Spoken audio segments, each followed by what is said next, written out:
ব্রেকফাস্টের পর সেদিন থাকুম ভ্যালি যাওয়ার জন্য রওনা দিলাম। রাস্তায় দেখলাম অনেকে ট্রেক করে ফিরছেন। সান্দাকফুর সৌন্দর্য সম্পূর্ণরূপে উপভোগ করা গাড়ির ভিতর থেকে সত্যিই সম্ভব নয়, এর জন্য ট্রেক করেই আসতে হবে। থাকুম পর্যন্ত প্রায় 7 কিলোমিটার রাস্তা। পুরো রাস্তাটাই এরকম মাটি এবং পাথর দিয়ে তৈরি।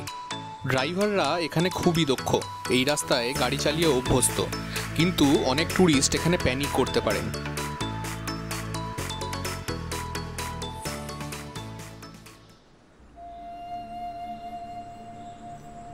প্রথমে পৌঁছালাম আলে, সান্দাকফু থেকে 1 কিলোমিটার দূরে। প্রধানত সানসেট দেখতে মানুষ এখানে আসেন, তবে এখান থেকেও কাঞ্চনজঙ্ঘা এবং এভারেস্টের দুর্দান্ত ভিউ পাওয়া যায়।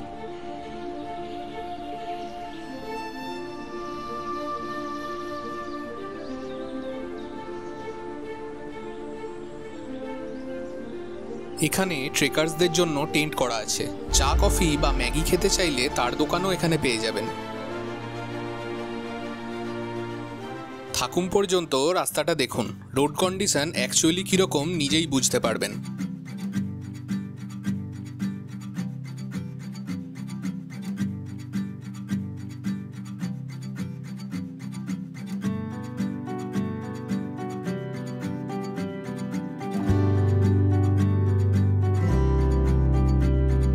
छोटी छोटी राहें मिलके कहीं दूर दूर मंजिल पर जाएगी, कभी छाँव छाँव कहीं धूप सताएगी।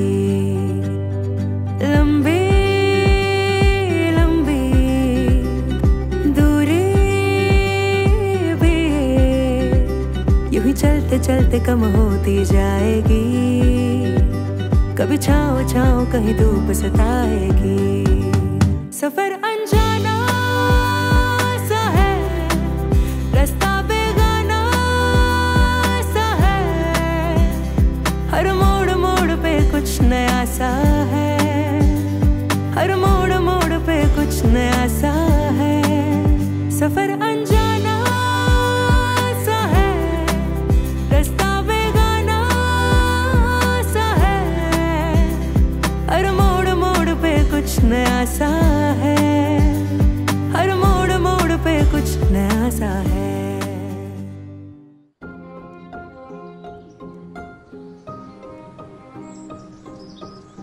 প্রায় 10,000 ফিট উচ্চতায় অবস্থিত থাকুম ভ্যালির ভূমিরূপ খুবই আকর্ষণীয়। চারিদিকে সবুজের চাদরে মোড়া পাহাড় আর বিভিন্ন রঙের গাছের জঙ্গল।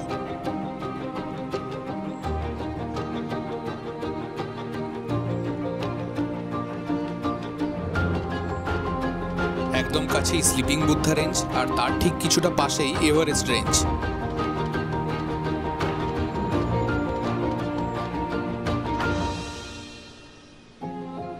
ইয়াক লজ এখানে থাকার অন্যতম ঠিকানা। এরকম জায়গায় অ্যাকোমোডেশন অত্যন্ত সাধারণ হওয়াই স্বাভাবিক। ফুল মুন নাইটে এখানে থাকার প্ল্যান করলে অসাধারণ অভিজ্ঞতা হবে।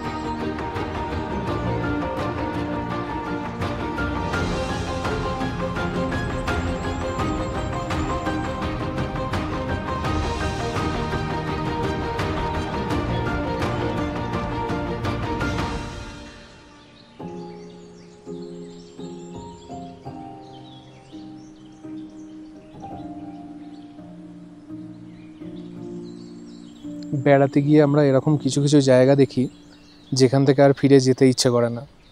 এই থাকুম ভ্যালি কিছুটা এরকমই জায়গা।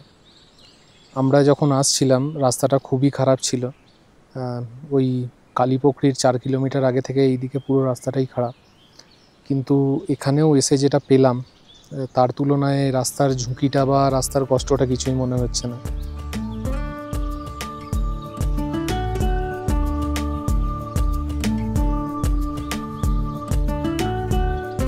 সান্দাকফু বা থাকুম দুদিনের ছুটি কাটানোর জায়গা একেবারেই নয়। এটা পুরোপুরি প্রকৃতি প্রেমীদের স্থান। রাস্তা খুবই দুর্গম, থাকা খাওয়া অত্যন্ত সাধারণ মানের। যাঁরা প্রকৃতিকে ভালোবেসে আসবেন কোনো সমস্যা নেই। এখানে এলে একটু স্লো মুভ করবেন, ড্রিঙ্ক করবেন না, নিজেদের প্রয়োজনীয় ওষুধ সাথে রাখুন, কোনো অসুবিধা হবে না। তবে অ্যাস্থমা বা হার্টের সমস্যা থাকলে ডক্টরের পরামর্শ নিয়ে আসবেন।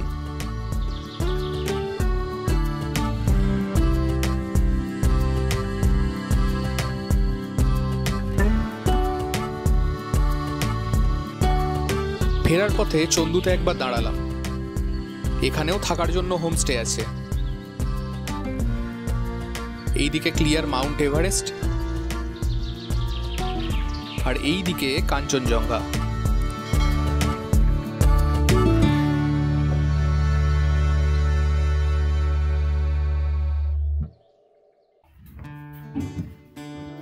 হোটেলে ফিরে লাঞ্চের জন্য অর্ডার করেছিলাম খিচুড়ি সবজি এবং fried rice, chilli chicken.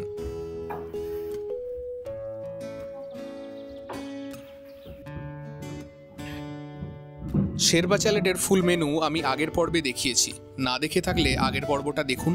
Sandakphu সম্পর্কে সমস্ত ইনফরমেশন পেয়ে যাবেন।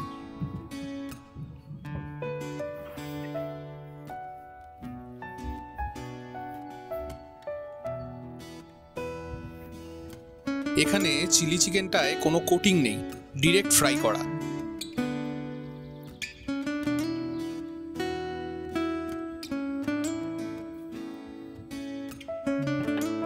সমস্ত খাবারেরই টেস্ট খুব ভালো ছিল।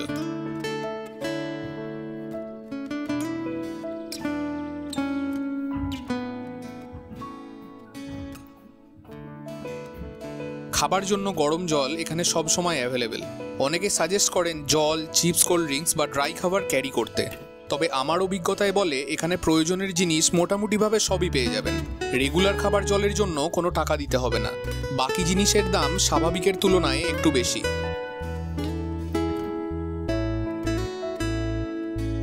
লাঞ্চ করে সেদিন আমরা আবার আলে গিয়েছিলাম। এটার জন্য এক্সট্রা 1000 টাকা চার্জ পে করতে হয়েছিল ড্রাইভারকে।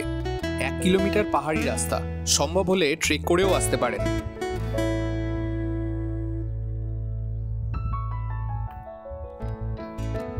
সূর্যাস্ত দেখার জন্য একটা পয়েন্টে এসে আমরা অপেক্ষা করতে লাগলাম।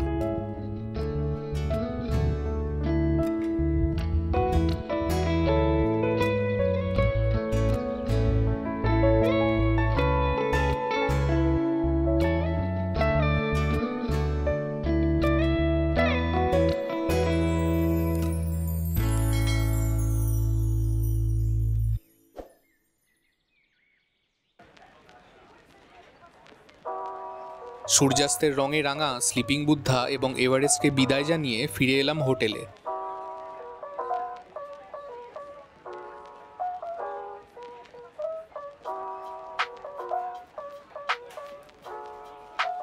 সন্ধ্যার স্ন্যাক্সে এখানে আমরা অনিয়ন পকোড়া, কফি এবং হট চকলেট নিয়েছিলাম।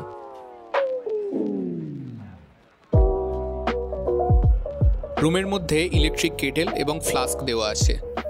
ইলেকট্রিক ম্যাট্রেসও অন করা আছে। এটার ফলে আমাদের বেডটা গরম থাকছে।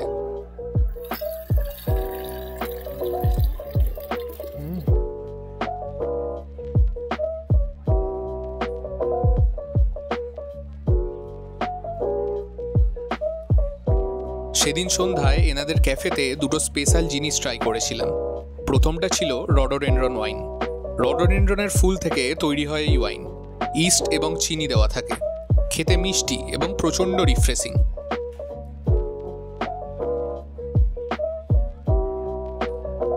এর পরেরটা ছিল সাংরিয়া। কিছুটা সিমিলার টেস্ট, কিন্তু আগেরটার থেকেও বেশি রিফ্রেশিং। এটি তৈরি হয় সিট্রাস এবং অ্যাপেল থেকে।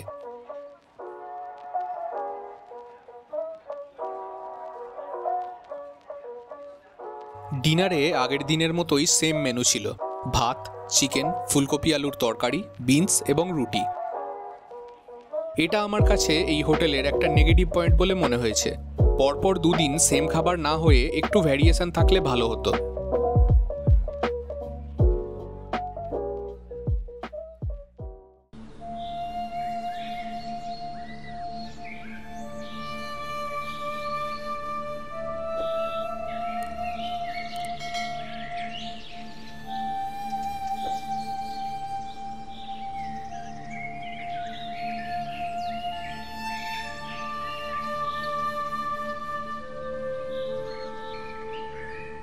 আরও একটি মায়াবী সূর্যোদয় এবং স্লিপিং বুদ্ধার উপর আলোর খেলা দেখে এবার সান্দাকফুকে বিদায় জানানোর পালা। ব্রেকফাস্ট করে এখান থেকে বেরিয়ে যাব। যাওয়ার পথে আপনাদের কালীপোখরি দেখাবো এবং সেখানকার আশ্চর্য গল্প জানাবো। ব্রেকফাস্টে ফ্রাইড রাইস দিয়েছিল, বাকি আগের দিনের মতো সেম মেনু, ব্রেড, অমলেট এবং স্যুপ ম্যাগি।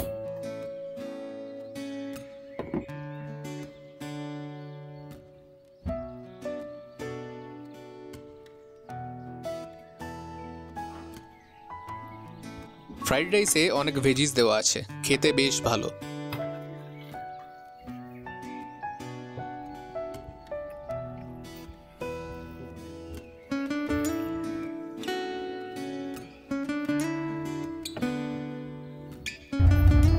ঠান্ডার জন্য এখানে পুরো রাস্তায় ফ্রস্ট জমে গেছে।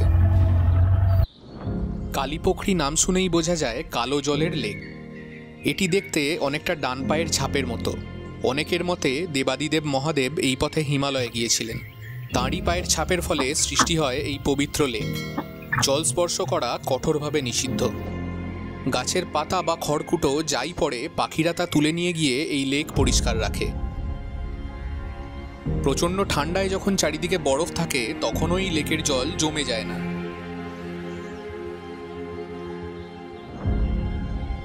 স্থানীয় মানুষের বিশ্বাস এখানে পাথরের উপর পাথর সাজিয়ে কোনো মনস্কামনা জানালে তা পূর্ণ হয়।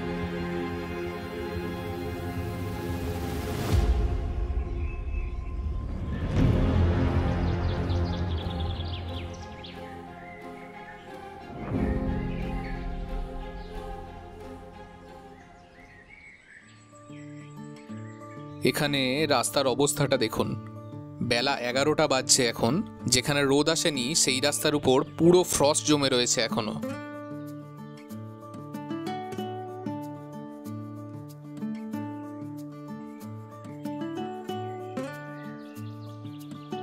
আজকের ভিডিও এবং সান্দাকফু ভ্রমণ এখানেই শেষ করছি। চ্যানেলটা সাবস্ক্রাইব করে দেবেন। আপনার একটা সাবস্ক্রাইব আমাকে অনেকটা উৎসাহ দেবে। কোনো প্রশ্ন থাকলে কমেন্টে জানাবেন, আমি যথাসম্ভব তাড়াতাড়ি চেষ্টা করব আপনার প্রশ্নের উত্তর দেওয়ার। আর ভিডিওটা ভালো লাগলে অবশ্যই লাইক করে দেবেন। এখান থেকে গিয়ে আজ আমরা তাবাকশিতে কাটাবো। আমি দ্য ফ্লপ এক্সপ্লোরার সেই গল্প নিয়ে ফিরে আসছি পরের পর্বে। सफर अनजाना